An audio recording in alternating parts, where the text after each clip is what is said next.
पिंजरा पिंजरा रे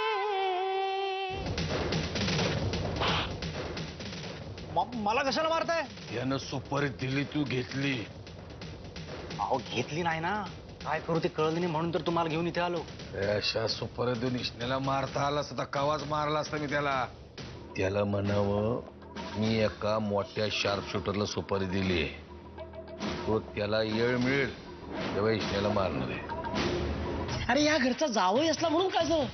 तुझ्या बायकोवर डोळा ठेवतो म्हणजे काय? घरची बाई ती आपल्या घराची आबरू असती का नाही? अगदी अगदी बरोबर बोलतोयस तू. अरे आणि त्याच आबरूवरती डोळा ठेवलाय त्याने. मला ती आबरूच आता जपायची आहे.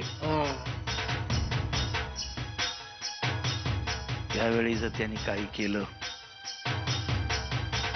तर त्याचा मुडदा पडलाच म्हणून समजा. ताते याला जरा सांगा, याला वाटतंय तेवढा शूरवीर नाहीये मी.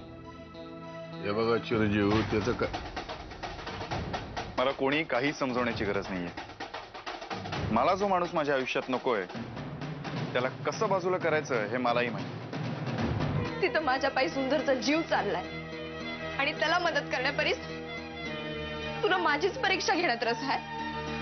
मला या समजातून बाहेर काढ, नाही तर आता तरी मान्य कर की तू फक्त एक दगड आहेस. मी गुलाबला बोलवून आले. ती लग्नाला येणार नाही. अहो पण का? तिला हे लग्न मान्य नाही, त्यामुळे ती लग्नाला येणार नाही असं समजा. अहो पण हॉलमध्ये सगळी मंडळी. शालिनी वहिनी, तुम्हाला मी एकदा सांगितलं.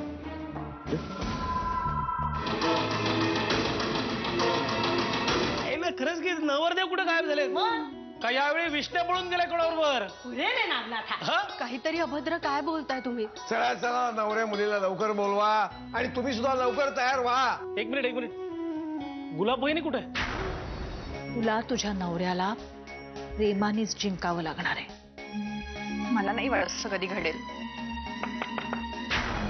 अक्का, बाहेर जोशीबुवा तुम्हाला बोलवतायत. लग्नाची सगळी तयारी झाली. चला. हो तू हो पुढे, आम्ही येतो. मम्मा, तुला फालतू गोष्टींसाठी वेळ आहे पण माझ्यासाठी नाहीये ना.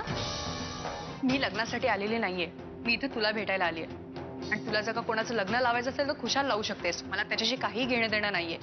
नारायणी, अगं घडून गेलेल्या गोष्टी विसरून जायच्या असतात, नाहीतर मग आपल्याला. शालिनी काकू, ज्या गोष्टीतलं आपल्याला कळत नाही ना त्या गोष्टीत नाक खुपसण्याचा प्रयत्न करू नकोस. अगं पण मुहूर्त निघून गेल्यावर येण्यात अर्थ काय आहे तुला? की नवरा मुलीला घेऊन येतो. अरे ये वीर ये, बस. अगं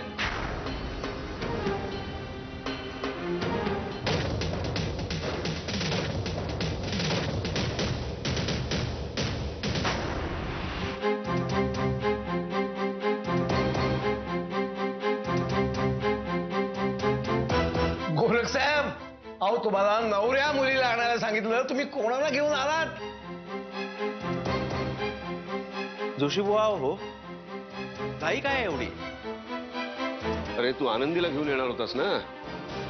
दादा येते आनंदी.